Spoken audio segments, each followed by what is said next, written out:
My name is Elise, I'm 34, and I think I'm standing on the edge of something I can't take back. I haven't said this out loud to anyone, not even to myself, not properly, anyway. But if I don't say it now, I might start pretending again, and pretending is what got me here in the first place. The thing about feeling safe is that you don't notice it until it's gone. It's like background music in a restaurant, you only hear it when it stops. That's how it's been with Alex and me. We were good. Not perfect, but warm.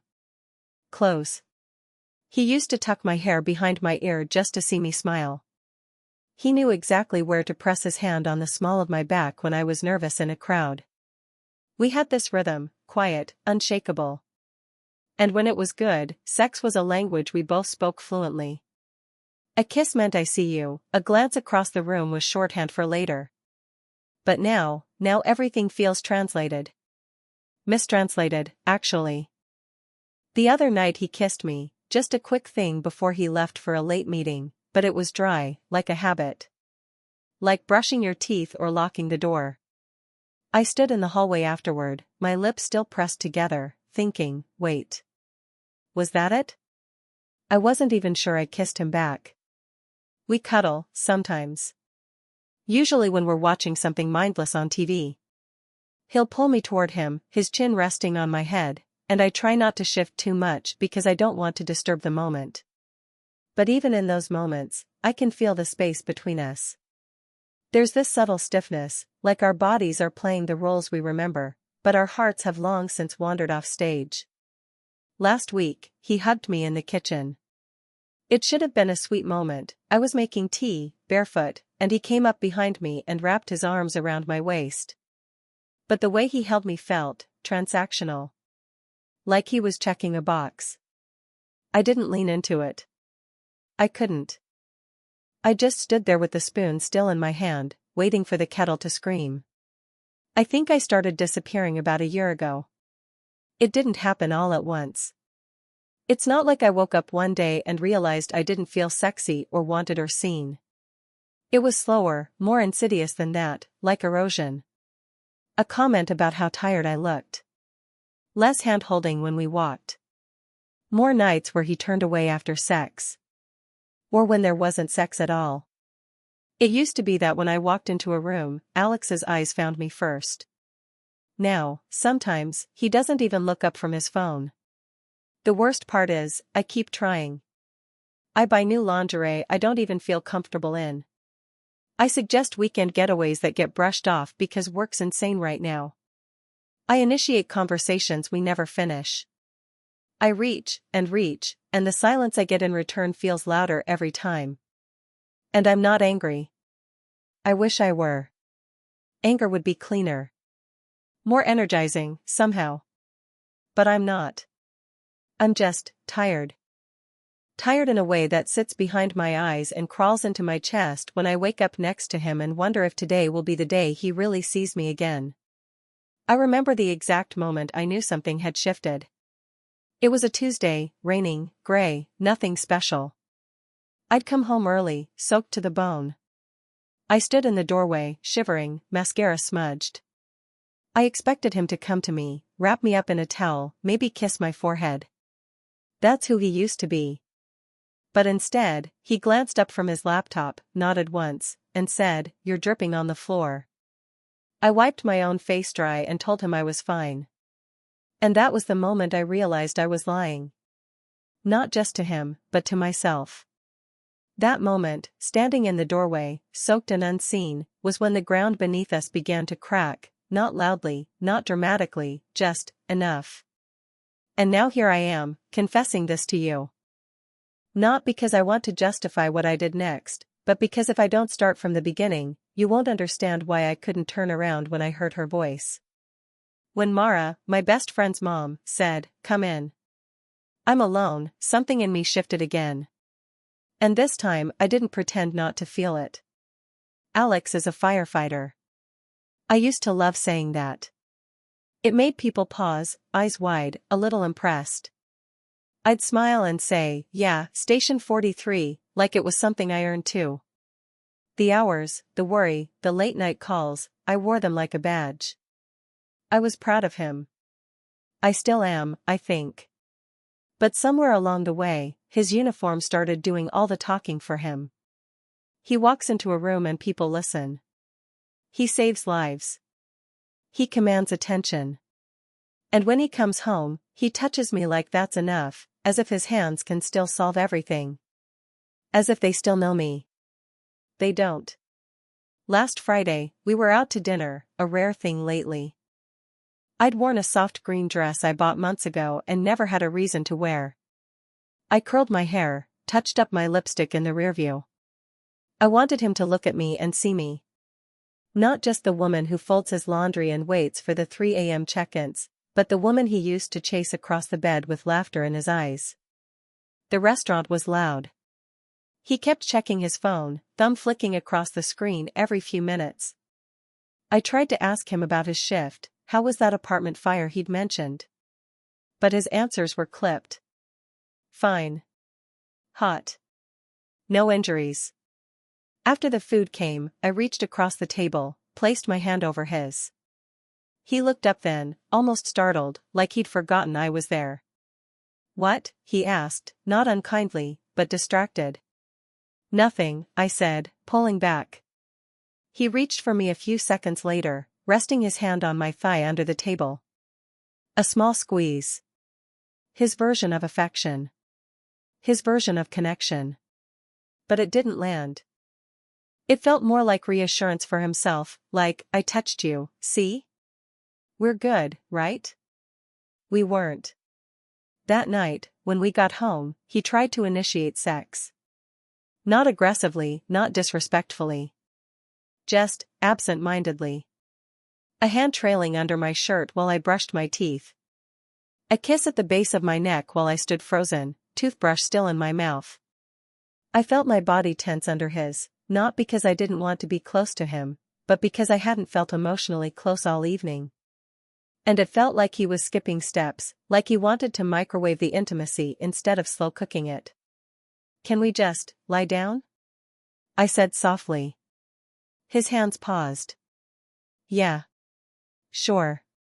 He pulled back without complaint, but I could feel it, the shift. The quiet disappointment. And worse, the quiet misunderstanding. We lay in bed back to back, the air between us thick with unspoken things. I wanted to say, I need you to talk to me. I wanted to say, I miss you even when you're here. I wanted to say, touch means nothing if I feel invisible. But instead, I said, good night, and he answered with a kiss to my shoulder, one that felt like a door closing. The next morning, he brought me coffee in bed, thinking that would fix it. I sipped it with a thank you and a tight smile. He told me he had a double shift starting at noon. I nodded. Said, be safe. And he left like always, with the same kiss, the same goodbye, the same silence between the words. Here's the truth, he loves me. I know he does. But he doesn't know how to love me I am now. And I don't know how to ask for something I can't quite name. So when I went to visit Lila, my best friend, that afternoon, I wasn't looking for anything. I needed comfort. Familiarity. Her mom, Mara, was there. She'd always been warm, a little eccentric, the kind of woman who made you feel 10 years younger just by offering you tea and eye contact. I didn't plan on staying when I saw Lila wasn't home. But Mara said, come in. I'm alone, and it felt like someone was finally inviting me into something, instead of brushing me off or touching me like a task. I didn't turn around. I stepped inside. And for the first time in a long time, I felt seen. I didn't tell Alex about seeing Mara. I told myself it wasn't a lie, just an omission. A quiet place to hide the part of me I didn't recognize yet. The part that leaned into Mara's long, grounding hug a second too long. The part that stayed for tea when I could have easily left. Back home, things were exactly the same. And somehow, that felt worse. A few nights later, we were brushing our teeth side by side, the mirror fogged from the shower. He reached over without looking and smacked my ass lightly, playful, familiar, the kind of thing he's done for years. But my body jolted like it had been slapped for real. My eyes flicked up to the mirror. He didn't even notice. I didn't say anything. I just kept brushing, my mouth too full of toothpaste and confusion. He climbed into bed before me, shirtless, scrolling on his phone with the blanket draped over his lower half. His body, strong, tanned, familiar, used to make me feel safe. Desired. Now it just made me feel pressure. An expectation I couldn't meet. I slid under the covers next to him. He put his phone down immediately, turning onto his side, propping his head on one hand. His other arm wrapped around my waist, hand slipping beneath the hem of my sleep shirt. "Missed you today," he murmured against my cheek. His breath was warm, and I felt it more than the words themselves. I smiled, because that's what you're supposed to do. "I was just home," I said, light, deflective. "Still missed you," he said, and kissed me. Slow. A little deeper than usual. And here's the part that's hardest to admit, I kissed him back. I even curled my hand against his chest, right over the place I used to feel our rhythm. But something inside me went still, not dead, just uncertain. Watching from a distance. I was performing the role of a loving partner, and I hated that I could see myself doing it in real time. He deepened the kiss. His hand traveled, not roughly, not unkindly. He was trying. I know that. He thought this was a connection. Repair. But I was tense. A small, involuntary flinch. Just enough for him to notice. He pulled back. "What's wrong?" His voice was soft but cautious, like he was stepping around broken glass. "Nothing," I said quickly, already rolling away. "Elise," he said, sitting up a little. "You keep saying nothing's wrong, but you flinch when I touch you. You barely look at me lately." I stared at the wall. I didn't want to cry, not again. Not over the same tired ache. "I'm just tired," I said. "You've been working so much, and, I don't know. I think I'm just, in my head." He sighed. "I'm trying, babe. I really am. I know things have been weird. I thought maybe tonight we could just reset. You know? Reset. As if love had a button. As if closeness could be summoned like a fire alarm, break the glass and wait for the siren." He reached for me again, slower this time, brushing hair off my face. I didn't move away, but I didn't move closer either.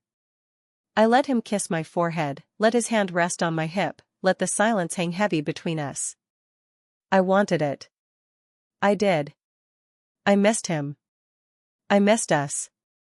But every kiss felt like a contract I didn't remember signing. Every touch felt like an apology for something I couldn't name, and hadn't forgiven.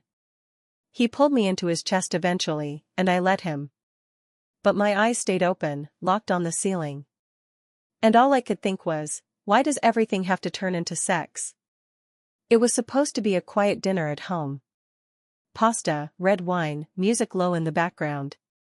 Alex even lit a candle, which, for him, was practically a grand romantic gesture. He was trying again. And I was trying not to notice that I wasn't excited. I stirred the sauce absently while he set the table. The overhead light flickered and went out halfway, leaving the kitchen in a strange dimness. I stood there, staring into the pot, and felt like I was underwater. "You okay?" he asked from behind me, casual. I nodded too quickly. He walked up and wrapped his arms around me from behind, again with the hugging. His go-to move.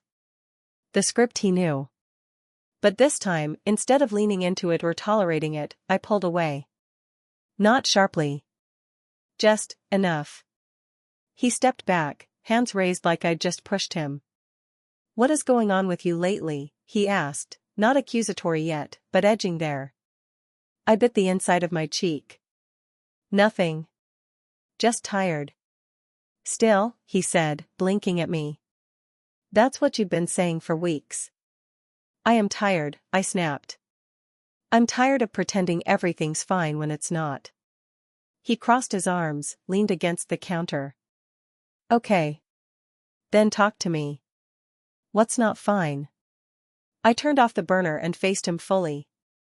You want to know what's not fine? That we don't talk anymore. That you touch me like a checklist. That I feel more like your roommate than your partner. He looked stunned for a moment, like he wasn't sure which part hit hardest. So, because I touch you, that's the problem? No, I said, voice rising, hands trembling. Because that's all you do. You don't ask how I am. You don't actually see me, Alex. You just reach for me like it's supposed to fix everything. He pushed off the counter, defensive now. I've been trying. I cook, I clean, I bring you coffee in bed. That's not love, Alex. That's just logistics. You do everything around me, but not with me. And then when I don't want to have sex, you act like I'm broken. His jaw tightened. Wow. Okay. So this is about sex now? No. It's about everything. And I don't even know when it started. Maybe it was that Tuesday, remember? I came home soaked and crying and all you said was I was dripping on the floor. You didn't even ask if I was okay. He blinked. Jesus, Elise, I didn't even remember that. Exactly, I whispered. He stared at me. So what, you've been building a case against me for months? No, I said, voice cracking. I've been drowning in it. And you haven't even noticed. The silence after that felt endless.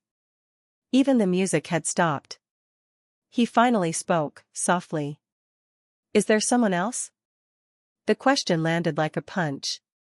And maybe it wasn't totally unjustified, because I had stayed too long at Mara's. I had leaned too close. I had felt something unfamiliar but magnetic. But nothing happened. Nothing you could write down, anyway. No, I said. Not really. His eyes narrowed. What the hell does that mean? I shook my head, tears slipping out before I could stop them. It means I'm lost, Alex. I feel invisible. And someone just made me feel seen for 5 minutes. He was quiet. Just staring at me, chest rising and falling. You should have turned around, he muttered. I looked up, startled. What? When you heard that voice, whoever it was. You should have turned around. And there it was. The closest he'd come to naming what he already feared. What I was too scared to admit even to myself. I wanted to scream that it wasn't about Mara, that this was about us, about all the small things that chipped away at love until it was just dust. But I didn't. I stood there, shaking, ashamed, not because he accused me, but because deep down, I didn't turn around. And I didn't want to. After he went upstairs, without eating, without looking back, I sat alone at the table. The food had gone cold. The candle flickered once and died out. I put my face in my hands. Guilt swam through me, thick and sour. Why had I said all that? Why now? Why had I let everything rot in silence until it exploded? I didn't want to lose him. But I wasn't sure I had the strength to keep pretending I hadn't already started to leave. It's been 12 days since the blow-up. I count them not because I'm keeping score, but because every day since has felt like a dull ache behind my ribs, the kind that reminds you something used to be there. Warmth. Noise. Him. Alex hasn't yelled. He hasn't stormed out or thrown anything. That's not who he is. But the silence is loud in its own way. We talk about groceries. Shifts. The dog needed a bath. But never us. He's been sleeping on the couch. Not dramatically, not even with bitterness.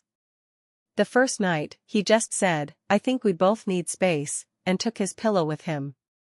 Every night since, I listen for the soft creak of the living room floorboards when he gets up to leave. Sometimes I want to call him back. But I don't. I watch him differently now. I notice things I didn't before, the way his shoulders slump when he thinks I'm not looking, How he turns his phone face down every time he sets it on the table, like even notifications are too intimate now. He still brings me coffee. Just not in bed. It waits for me on the kitchen counter, in the mug he knows I like, the blue one with the little chip in the handle. That small gesture makes my throat tighten every time. Because it means he's still trying. Or maybe just holding on to a habit he doesn't know how to break. And I want to reach for him. I want to fix this. But I don't know where to begin. Last night, I came downstairs after brushing my teeth and found him sitting on the couch with the TV on but muted, just staring at the flickering images. I stood there for a second, frozen in the doorway. He glanced over, his face unreadable. I was thinking, I said, tentatively. Maybe tomorrow we could have dinner. Just us. Somewhere quiet. He gave a slow nod. Okay. But his voice was careful. Guarded. I almost told him I missed him. That I still loved him, even when it didn't feel like it.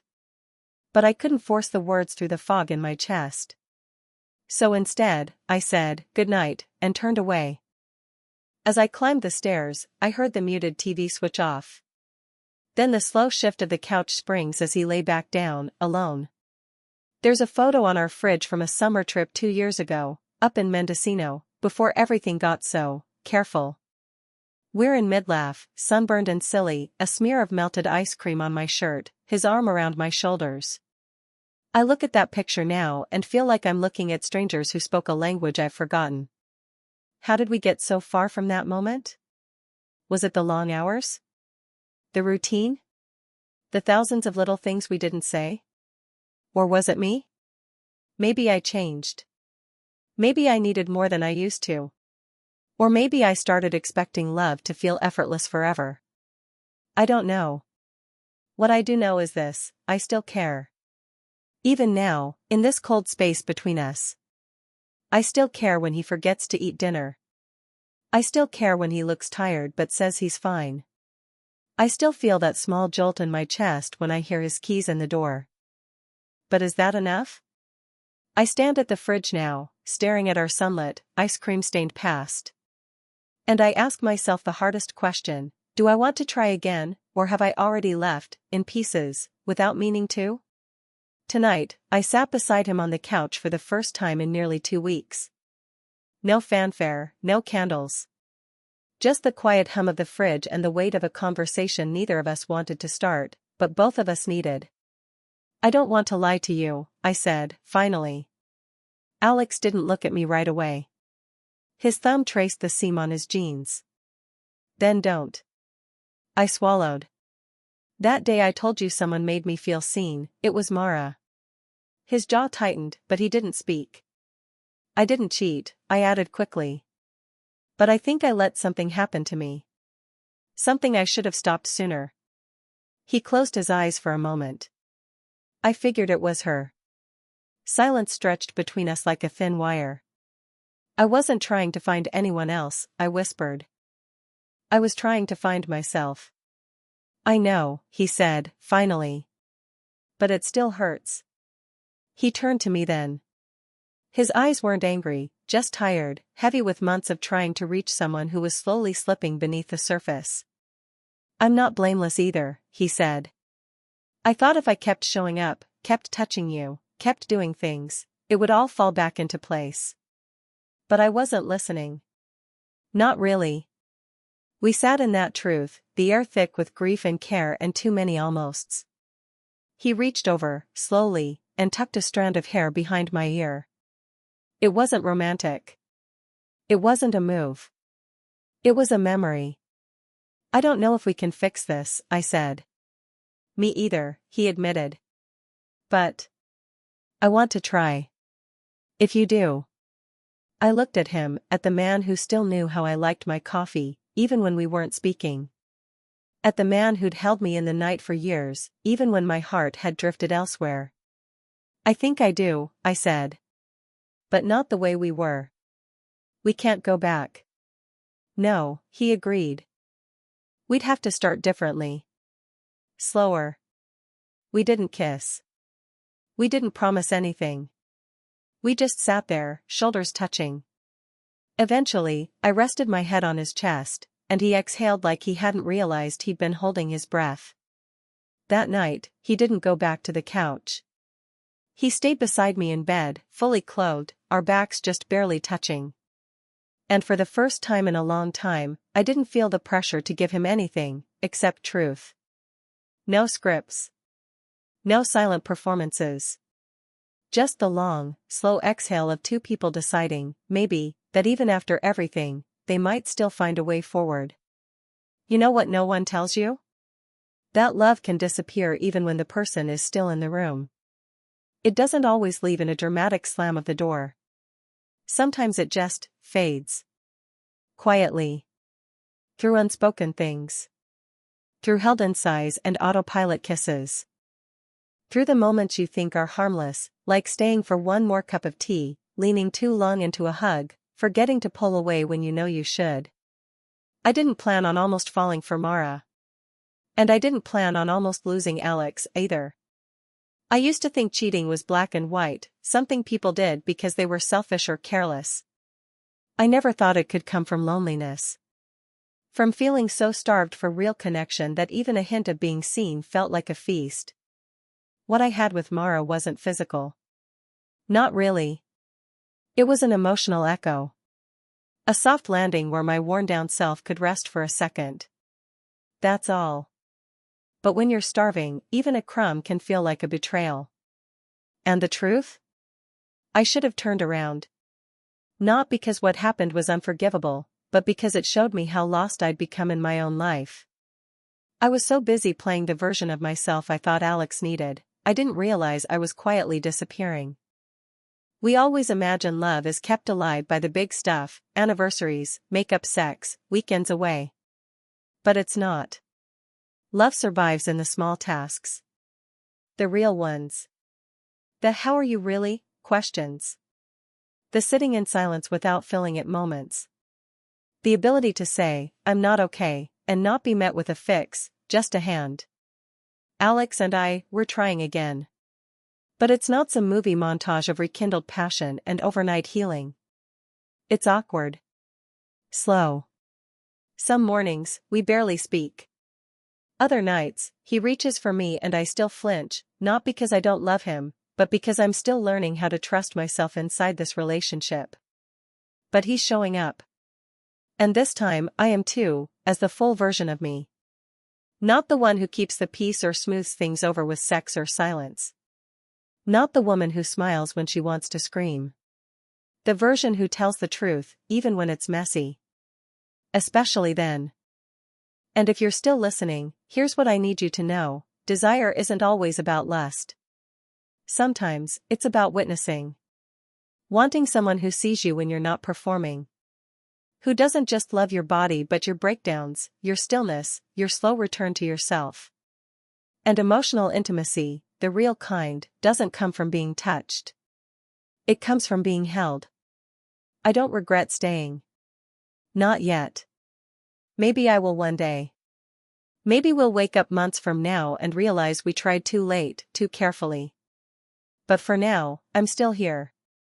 And if you're wondering if it's worth it, the hard talks, the unraveling, the courage it takes to say I don't feel close to you anymore, I can tell you this: the most intimate thing I've done lately isn't kissing him. It's letting him see me cry and not looking away. It's standing in the middle of our brokenness and saying, I'm still here if you are.